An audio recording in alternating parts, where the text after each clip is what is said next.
RBS News. There has been an atomic explosion in Charleston, South Carolina. Ah, the Cold War. A time when it seemed ever more likely with each passing day that the United States and the USSR would reach the pinnacle of dick swinging and turn the entire planet into a radioactive cinder. And there were plenty of people who wanted our leaders to wake up and understand the sheer power of the weaponry they were threatening the planet with. Scientists, activists, politicians, musicians, celebrities, all of them tried to make the danger clear to the population at large. Television provided several stark examples of the danger nuclear weapons held, and one in particular made a powerful statement not only about the dangers of nuclear war, but also about extremism, political stubbornness, and even how the media treats large-scale crisis. Special Bulletin was a made-for-TV movie that aired on ABC in 1983, but did so in what was then a unique way. Rather than be told in a traditional film format, Special Bulletin is told entirely as if it is what you'd see in a special news report. The movie was shot on video, adding verisimilitude to the fictional events being played out on screen. In fact, the illusion was so good that some viewers thought the events of the film were actually happening, despite the disclaimers that appeared before and after each commercial break, the fact that none of the other networks were covering the so-called story, also the broadcast was coming from the completely fictional RBS television network, and the events that supposedly happened over the course of 2 days was told in 2 hours. Things start rolling when the RBS morning transmission is interrupted with a report that a reporter for a local RBS affiliate WCIV had become caught in the crossfire between armed persons on a tugboat that had pulled into Charleston Harbor that day and the Coast Guard. The reporter, Steve Levitt, and his cameraman are taken hostage along with 2 Coast Guardsmen. Things start to become more complex when, in exchange for releasing the hostages, the group on the boat is given a video feed to communicate with RBS's main news office in New York. The group in question turns out to be 2 former nuclear scientists, Dr. Bruce Lyman and Dr. Dave McKeeson, a noted poet and revolutionary, Frida Barton, and most surprisingly, Diane Silverman, a housewife who had known Dr. Lyman in college, and Jim Seaver, a former bank robber. The group releases the Coast Guardsmen, and Dr. Lyman makes clear exactly what they want and the consequences of not complying with their demands. Detonating modules from every single nuclear warhead in the Charleston area, and there are 968 of them. We want them delivered to this dock by 4:30 tomorrow afternoon so that we can take them out to sea and destroy them. This is known as unilateral disarmament. Listen to me closely once again. My colleagues and I have constructed our own nuclear device and placed it on board this ship. If the detonators are not delivered by 4:30 tomorrow afternoon, or if our exit from the harbor is blocked in any way, the device on board the ship will explode at 6 p.m. tomorrow, and believe me, it will illustrate what it is we all have to fear. Needless to say, the initial reaction from the network, the government, and the people of Charleston themselves is that the threat couldn't possibly be real. And it's at the first government press briefing that the movie's second point gets introduced. Regarding the situation in Charleston, South Carolina, the Department of Energy has investigated 85 incidents of this kind since 1974. In no case did the threat turn out to be real. We have no reason to believe that this situation is any different. I repeat, we have no evidence that the group on board that ship has any kind of nuclear device. On the other 85? Because in the other incidents, you did not have a television network broadcasting the threat into every living room in America. Well, what? Of course, Dr. Lyman and company are not happy that no one is taking them seriously, and while Dr. Lyman tries to get those watching to understand the depths of the problems, Dr. McKeeson has a more direct approach. Now, this is an implosion device. For those of you who are interested, this is what took out Nagasaki. It has 5th generation mechanics. It's based on the classic Los Alamos design. It contains 5.2 kilos of plutonium. Now, I'm not going to get into the yield from 5.2 kilos. You have people who can do all that. Let me just say that the plutonium was stolen from Hanford, Washington in June, and I don't know. Can you speak up just a bit? Well, we started in March. We started in March and June and July and November of last year. Now, for those interested, I have taken the precaution of installing several anti-tamper devices of my own design. If anybody touches this thing, if anybody moves this thing, if the ship is moved, if the ship is towed out to sea, or if it is exploded, or if it is breathed on in any way that I don't like, this bomb will go off. Now, the only person who can disarm the anti-tamper devices is yours truly. The report then gives some background information on the group, but then the word comes in that one of the Coast Guardsmen wounded in the initial confrontation has died from his injuries. This has a sobering effect on the group. And I grieve for this one. I grieve for his family. And I say indeed, and I mean it, I am sorry. I am deeply sorry. But I am concerned with all men. And does this distract me from my goal? No, not in the least. David?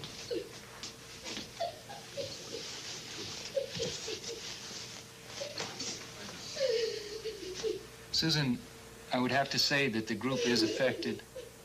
They're just not talking. And at this point, confirmation that the bomb is real begins to come in, first with a leaked memo from a Senate aide that 5.2 kilos of plutonium have in fact gone missing from the facility Dr. McKeeson mentioned. The White House then issues a statement that they don't believe the bomb is real, but the president orders a limited evacuation of Charleston as a precaution. Later that night, confirmation that the bomb is real is finally given. The nuclear emergency search team has reason to believe there is fissionable material on board in the configuration of a bomb. The city is evacuated, but there's a serious lack of planning, causing traffic jams, looting, and a lack of places for the evacuees to relocate. Panic sets in throughout the country as a result, with false reports of other bombs in other cities coming in. And while the panic and chaos is frightening, it's nothing compared to the real horror that would occur if a nuclear device detonated in a major city. PBS News, with the help of the MIT Physics Department, has prepared the following computer simulation of what might take place were the bomb to explode less than 17 hours from now. At ground zero, 0 hour, the fireball would begin. Its projected yield would be roughly equivalent to the bomb dropped on Hiroshima on August 6, 1945. Initial temperatures reach 10 million degrees. A heat pulse is traveling at the speed of light in all directions. Even a mile away, someone standing in direct line of the blast would be instantly burned to death. At ground zero, a crater has formed 100 yards in diameter and 50 yards deep. A blast wave is moving out more slowly than the heat, taking 2 seconds to travel the first half mile, destroying everything in its path. Beyond the first half mile, for another mile and a half, any building short of reinforced concrete would be severely damaged by the blast or destroyed in the firestorms that usually accompany nuclear detonations. National landmarks like Fort Sumter would be almost completely destroyed. In this first 2-mile radius around ground zero, there would be very few survivors. A recap happens of the day's events, but that second theme of the story comes through again. Why give them the feed? Why do it? To save lives. Who says it doesn't cost more lives this way? As things escalate, as people do more and more outlandish things to gain the public eye. I'd take it out of the network's hand, if you ask me. I don't trust their priorities. Make it illegal. Just make it illegal to hand over a feed. And it never ceases to amaze me the ability of the news media to trivialize any event of any significance, any meaning. It just, I don't know. I just don't mean to get John mad. See, I'm just trying to improve your rating points. You think this is about ratings? John, okay, John, you tell me. Look, here's what you do. I want you to call up NBC, call up CBS, and get them on the line, and you tell them there's a story here that you don't want to cover anymore. This will show me then. There's a story you don't want to cover. Take Steve out of here. Steve has really doing a great job, and I know that if he stayed here, his career would be made with RBS. But if it doesn't mean, rating points don't mean anything to you, then what I want you to do is cut me off. Just pull the plug. I mean, if you're so righteous, if it doesn't matter to you that the entire country is tuned to RBS for exclusive coverage, we'll just end it. I mean, NBC would kill its mother for this footage. Any of them would. So, but if it doesn't matter to you, fine, then cut it off. I would like to see RBS willingly give up exclusive coverage. This would be interesting. Let's see it.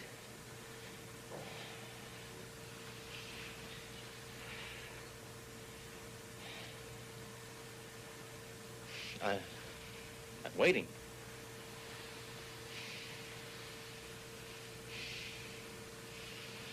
Well, I guess we all know where we stand, don't we? And it's a valid question. When a crisis like this happens, how complicit is the media in exacerbating the issue? Where's the line between information and entertainment?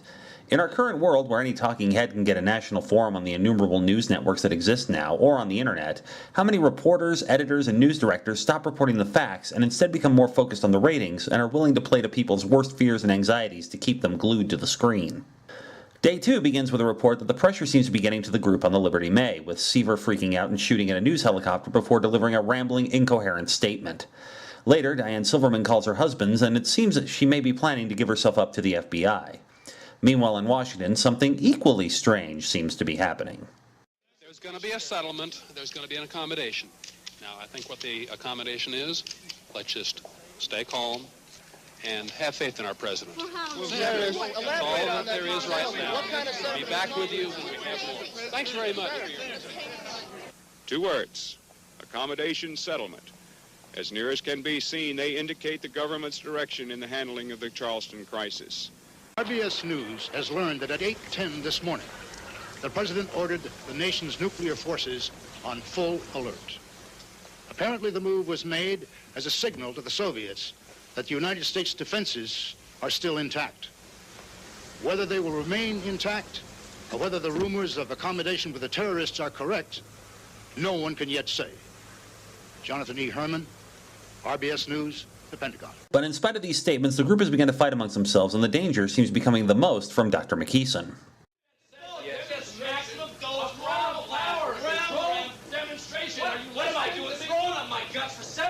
Yes, Susan. Susan, I'm sorry. It's very hard to hear you right now.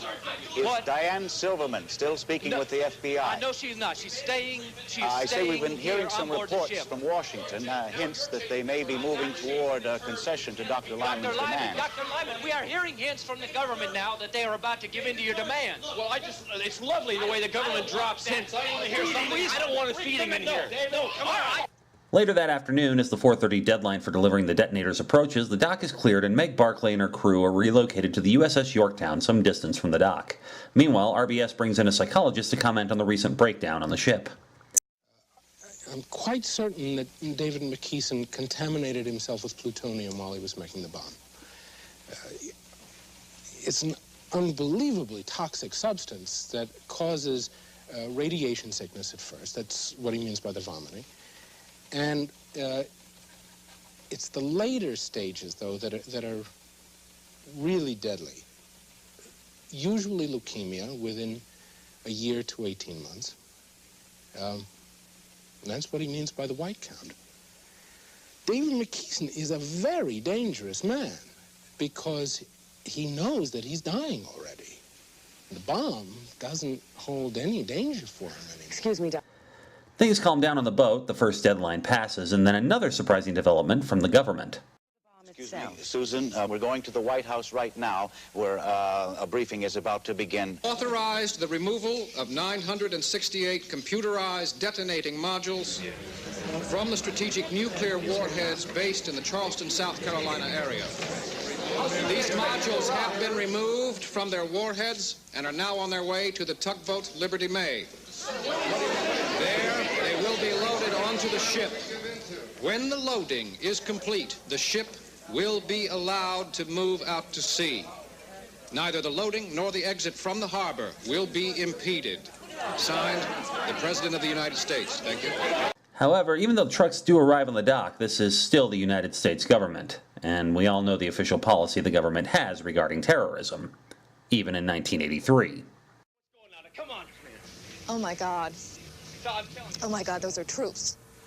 Give me that. Give me that.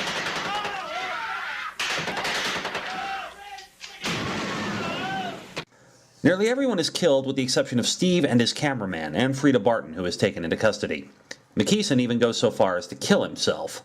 It seems that the crisis is over, but the bomb is still ticking, and when the nuclear emergency search team arrives, they begin to go to work.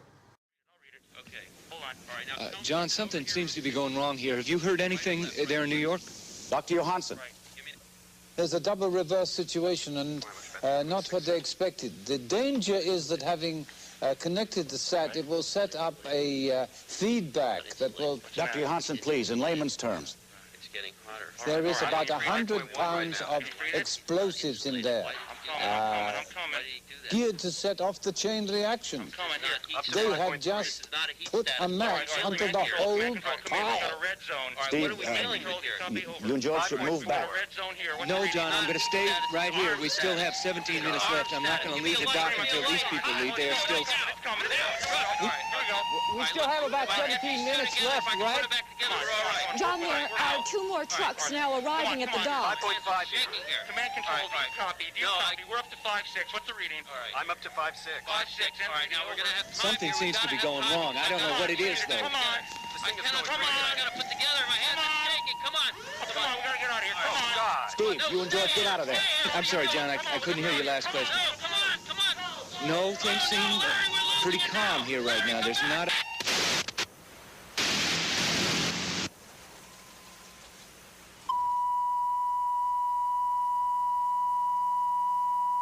Somebody give me some information, damn it! The hell is this? In the aftermath, Meg Barclay reports from the now severely damaged Yorktown. Look. Just look at it. It's on fire. Everything's on fire. Oh, my God. Look, Bobby, what are those? What are those nest or chest guys? What are they? Nobody tells us anything around. Hey, Stuart, can you see what's going...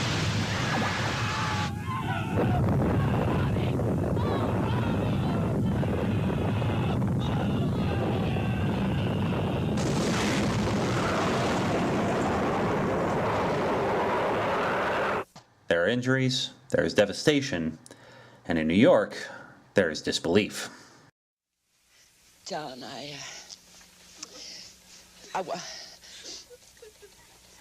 John.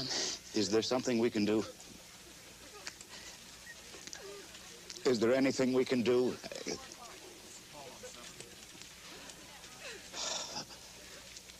There's got to be something we can do. Now, someone figure out what we're supposed to do. And 3 days later, the news cycle continues. After 3 days, the shock seems to be just setting in. Early talk of rebuilding has been forgotten in the wake of radiation estimates. Hundreds of thousands of refugees face the prospect of starting new lives elsewhere in an already depressed economy. As for Charleston itself, the city of gardens and narrow streets and beautiful old houses, that city is gone forever. A new city may someday grow there years from now, or it may remain a desert. Whichever, the staggering loss of what once was can never be eradicated. In other news, more riots in Poland today as demonstrators clashed with police over working conditions at the Gdansk shipyards. Reports indicate at least 27 injured. The World Bank met in emergency session today, stirring fears of international panic in the wake of yesterday's surprise default by Peru on a $27 billion loan. I'm Susan Miles. More news later on most of these RBS stations. Good night.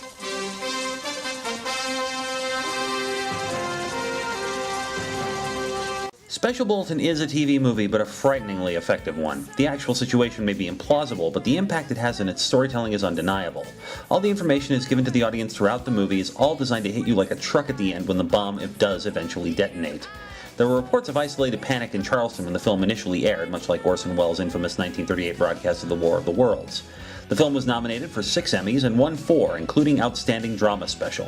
The writing is tight, although there is some exaggeration of the power of the bomb in the story, and it makes several points not only about the dangers of nuclear weapons, but the relationship of the media to major disasters and crises. It does so with compelling writing, excellent acting, and a clear message. The film was released on video and later on DVD as part of the Warner Archive collection. However, since then, the rights have reverted to the production company and it's currently unavailable. But as is usually the case, a quick search on the internet should get it to turn up for you. See this movie if you have any interest at all about what sort of things we were worried about in the days of the Cold War. I'm Aaron Mills. Join me next week for another edition of Saturd80s.